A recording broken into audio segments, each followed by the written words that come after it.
ଜୀବନରେ ଏହି 5ଟି ସ୍ଥାନରେ ନିଜକୁ ସର୍ବଦା ଚୁପ୍ ରଖିବା ଶିଖନ୍ତୁ, କାରଣ ଚୁପ୍ ରହିବା ଦ୍ୱାରା ଆମ ଜୀବନରେ ପ୍ରତ୍ୟେକ ପରିସ୍ଥିତିକୁ ଆମେ ସାମ୍ନା କରିପାରୁ।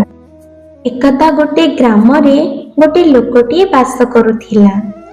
ସେ ଲୋକଟି ବହୁତ କଥା କହୁଥିଲା।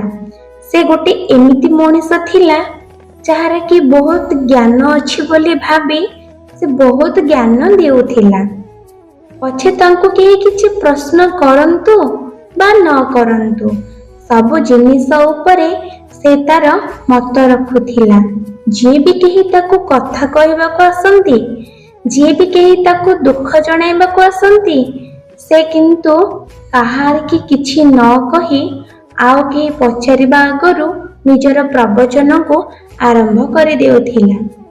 କେହି ବି ସେ ମଣିଷ କଥାକୁ ଗୁରୁତ୍ୱପୂର୍ଣ୍ଣ ଭାବନ୍ତି ନାହିଁ, ଆଉ କେତେ ଜଣ ଲୋକ ତା ପଛରେ ମଜାକ କରନ୍ତି।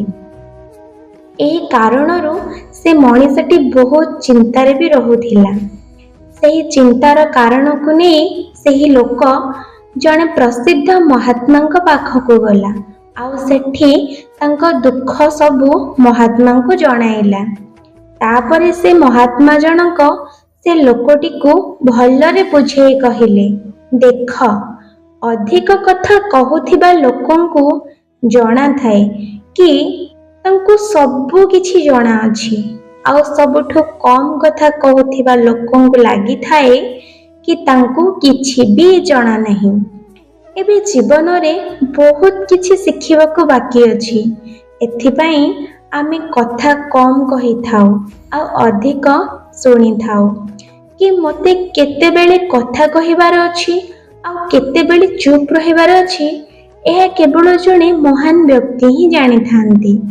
ଦେଖ, ମୁଁ ତୁମକୁ ତ ଗୋଟିଏ ଦିନରେ ବଦଳେଇ ଦେଇ ପାରିବିନି, କିନ୍ତୁ ମୁଁ ତୁମକୁ ଏମିତି 5ଟି ସ୍ଥିତି ବିଷୟରେ କହିଦେଇ ପାରିବି ଯେଉଁଠି ମଣିଷ ଚୁପ୍ ରହିବା ଆବଶ୍ୟକ ହୋଇଥାଏ।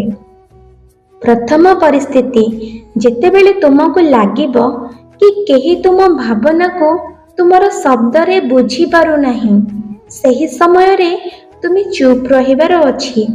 ଦ୍ୱିତୀୟ ପରିସ୍ଥିତି, ଯେତେବେଳେ ତୁମକୁ ଜଣା ନଥାଏ କି ଏହି ପରିସ୍ଥିତିରେ ମୋତେ କ'ଣ କହିବା କଥା, କିଛି ବିଷୟରେ ତୁମକୁ ଅଧା ଅଧୁରା ଜ୍ଞାନ ଜଣାଥାଏ, ତ ସେତେବେଳେ ତୁମେ ଚୁପ୍ ରହିବା ଆବଶ୍ୟକ ହୋଇଥାଏ।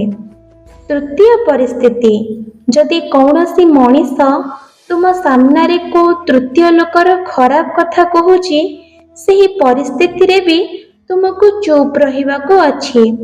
ତୁମେ କେବେ ବି କୌଣସି ନକାରାତ୍ମକ ଶକ୍ତିର ଶିକାର ହୁଅ ନାହିଁ। ଚତୁର୍ଥ ପରିସ୍ଥିତି, ଯଦି କେହି ତୁମ ଉପରେ ରାଗେ ଆଉ ଘୃଣା କରେ, ତୁମର ଅପମାନ କରିବା ପାଇଁ ଚେଷ୍ଟା କରେ, ତୁମେ ସେହି ପରିସ୍ଥିତିରେ ଚୁପ୍ ରହିକି ସାମ୍ନାବାଲା ଲୋକର ରାଗ ଆଉ ଘୃଣାକୁ ଚୁପ୍ କରିପାରିବ। ଏଥିସହିତ ସେହି ପରିସ୍ଥିତିକୁ ଖରାପ ହେବାର ବି ବଞ୍ଚାଇ ପାରିବ। ପଞ୍ଚମ ପରିସ୍ଥିତି, ଯଦି କୋଉ ମଣିଷ ତାର ଦୁଃଖଭରା କଥା ବା ତା ଜୀବନର ସବୁ ସମସ୍ୟା ବିଷୟରେ ତୁମ ଆଗରେ ପ୍ରକାଶ କରୁଛି, ସେହି ପରିସ୍ଥିତିରେ ତୁମକୁ ଚୁପ୍ ରହିକି ତା କଥା ଶୁଣିବା ଦରକାର। ଯେମିତି ସେ ଲୋକଙ୍କୁ ଲାଗିବ କି ମୋ ଦୁଃଖକୁ କେହି ଜଣେ ସାନ୍ତ୍ୱନାଦାୟକ ଶୁଣୁଛି ଆଉ ମୋତେ ସାନ୍ତ୍ୱନା ବି ଦେଉଛି। ସେଇଟା ହିଁ ତା ଜୀବନର ସବୁଠୁ ଖୁସି ସମୟ ହୋଇଥାଏ। ଆଉ ଯଦି ଆମେ ତାଙ୍କ କଥା ଶୁଣି ଚୁପ୍ ନ ରହିବା, ତାଙ୍କ କଥାକୁ ଶୁଣି ଇଗ୍ନୋର କରିବା, ତାହେଲେ ସେଇଟା ଜଣେ ଉତ୍ତମ ମାନବର ଲକ୍ଷଣ ହୋଇନଥାଏ।